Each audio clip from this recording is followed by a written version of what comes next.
is putting a 10 million bounty on the head of Pastor Kibuloy, legal? Yan ang tanong natin.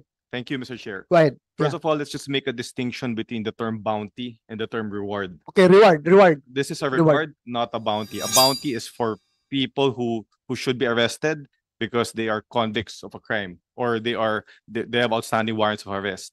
This reward covers many things, not just the arrest, but information on the whereabouts of the various accused, no? Kasama na din po doon si Pastor Kibuloy. Naghain po kami ng opinion sa committee na to, at doon sa opinion, sinabi naman namin doon na legal. Legal ang pag-alok ng pabuya o ng reward sa mga individual na makakabigay ng impormasyon upang maaresto na makakatungo sa aresto ng isang tao. Bakit po ito legal? Unang-una, kasama ito sa trabaho namin sa justice sector. Dapat namin ipatupad ang mga criminal laws natin at hindi ito mapapatupad kung ang mga akusado ay hindi matatagpuan.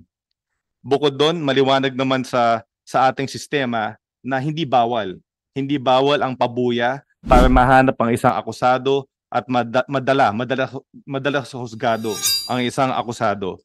Kumbaga, marami pang ang batas na malinaw doon na maaring magbigay ng pabuya sa mga tao na nagbibigay ng impormasyon.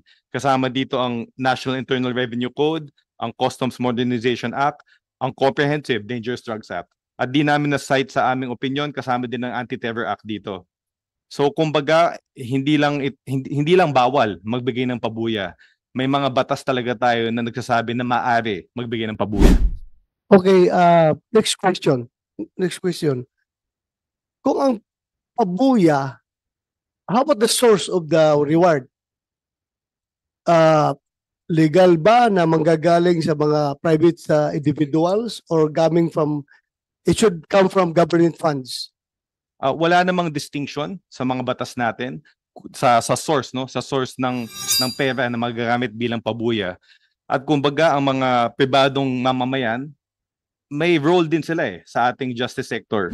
Kumbaga may 5 pillars of the justice sector, no? Kasama dito ang law enforcers, ang prosecution, ang korte, ang mga kulungan, at kasama din ang komunidad.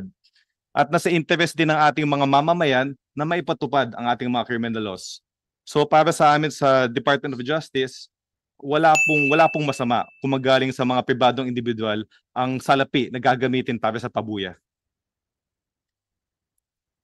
Go ahead, Senator Robin Hood Padilla. Maraming salamat po, Chairman. Magandang umaga po sa inyong lahat.